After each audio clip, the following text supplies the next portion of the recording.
Well, Kathy, I can tell you the short answer to that question is yes, that politicians on both sides of the House do believe, as the chairman put it at the start of the hearing today, that the companies, the big tech giants, use their dominance, he said, to shake down small businesses and enrich themselves while closing off the market. Facebook, for example, is accused of using its aggressive acquisition strategy, including of companies like Instagram and WhatsApp.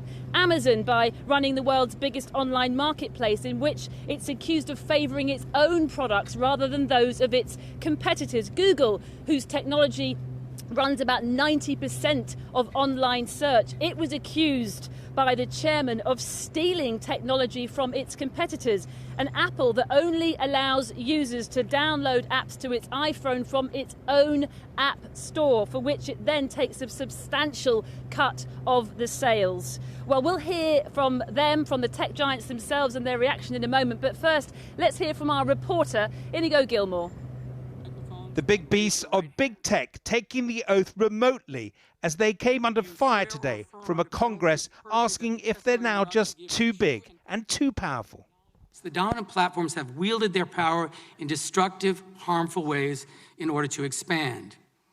So why does this matter? Many of the practices used by these companies have harmful economic effects. Simply put, the Democrat antitrust chair said the industry's 4 leading chief executives who sit at the top of companies worth $5 trillion combined have far too much power. And this inquiry is asking if their dominance is harming competition.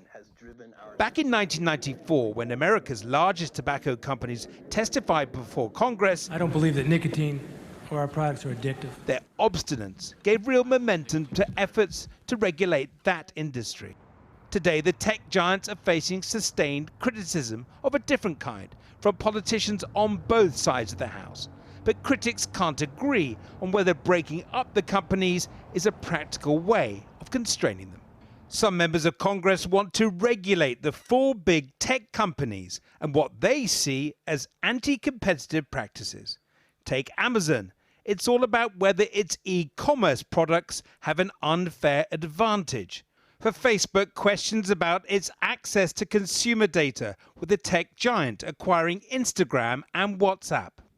Google is facing criticism over its dominant search and advertising platform, and Apple over its gatekeeping control of the iPhone's vast app store. The tech giants will make robust defenses of their business practices. Amazon's Alexa lost her voice this morning, causing Alexa lost her voice. Amazon CEO Jeff Bezos, owner of the Washington Post and the focus of numerous attacks by President Trump, was today invoking the humble beginnings of his company. From the outset today, Facebook was also in the firing line. Despite a litany of privacy scandals and record-breaking fines, Facebook continues to enjoy booming profits. $18 billion last year alone.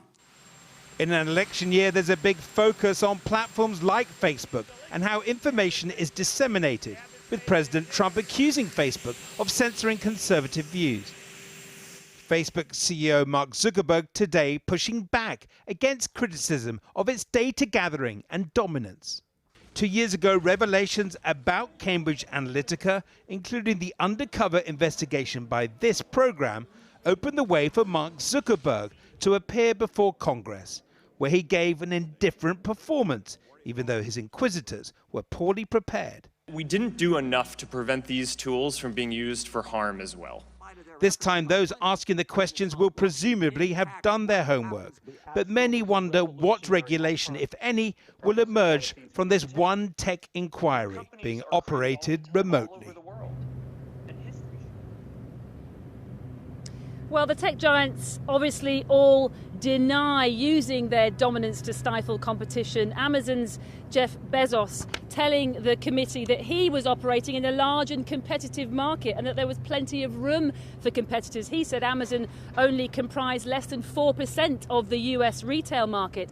Apple's CEO Tim Cook said their goal was to achieve the best, he said, not the most in any market, and that it doesn't have a dominant share, he said, in any product category or market in in which it does business. If Apple is a gatekeeper, he said, then all we've done is make the gate wider. Mr. Zuckerberg of Facebook said the tech industry was part of what he called America's success story. Let's hear a clip from him now.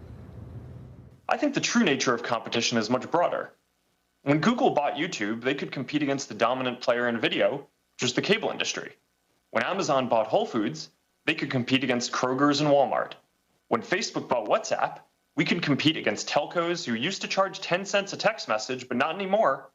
Now people can watch video, get groceries delivered, and send private messages for free.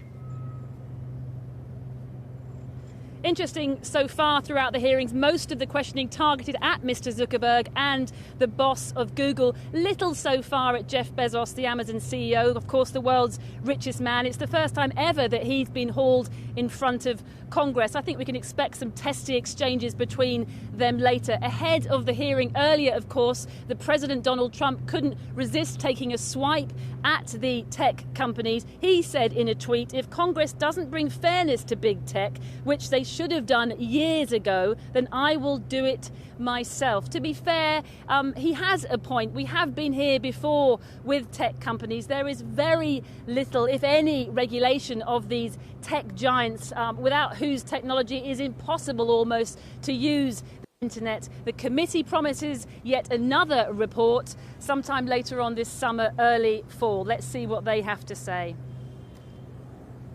Siobhan, thanks very much. Well, we did ask representatives from all four companies to speak to us, but to no avail. But Matt Perrault, who's a former public policy director for Facebook, testified before the same House committee last year, and he's now left Facebook to work at Duke University and joins me now from North Carolina. Matt Perrault, the committee chair began by saying that our founders would not bow before a king, nor should we bow before the emperors of the online economy. From what you've seen so far, do you think these hearings will change anything? Well, I think that that's the question. You see two very different narratives on play today. The first is that these tech companies are an American success story and that these companies started often in dorm rooms or garages and have grown to be successful, empower businesses, empower people to speak more, to sell their products, to grow. On the other hand, you've heard that they're a threat to America. They're a threat to democracy. They're a threat to free speech. They're a threat from a surveillance perspective. And so those two narratives are in competition, and you saw that on display today. Well, which narrative do you buy into, having once worked for Facebook, but you're now on the outside? Well, so I think the last time that Mark Zuckerberg testified on the Hill, he was asked if Facebook was a monopoly, and what he said in response was, it sure doesn't feel that way. And that's how it felt to me when I was at Facebook. We were engaged in aggressive competition with many others in our industry. And when things happened that people thought were problematic about our business, like the Cambridge Analytica scandal, I didn't think the company responded as if it was a monopoly. It didn't feel like it was complacent. We had to respond aggressively because we were in a competitive market and we were scared of advertisers and users going to use other services. Well, I mean, Amazon has been trumpeting its job-creating credentials, really. You know, Google's been talking about how it's brought technology to billions at an affordable price. Is there the political will to take on these big tech companies, do you think? I think there's certainly the political will. There are a lot of representatives with political incentives right now to attack tech companies. But that's not the only incentive they have, and I think that's led to incoherence in U.S. policy. So you see aggressive questioning today on a variety of different topics, with the conservatives asking about issues related to bias on tech platforms. You see liberals asking questions about concentration of power. And on the other hand, there are dynamics in American politics right now where there are various serious questions being raised about companies like TikTok and whether they, too, are a threat to American democracy and should be banned. Those two stances are incoherent. So on the one hand, there's concern about the power of tech companies, but if a company like TikTok were to be banned, that would actually protect American tech companies. And so those two strands are in conflict. Just very briefly, we broke the Cambridge Analytica story. No one from Facebook would come on. Now the boss is being quizzed by Congress. Why do you think no one would be accountable to that? So I think Facebook would disagree about whether it was held accountable. It paid a large fine to the FTC as a result of the Cambridge Analytica scandal. And so I think the company has felt like it's tried to do its best to improve its privacy practices and think critically about the way it shares data.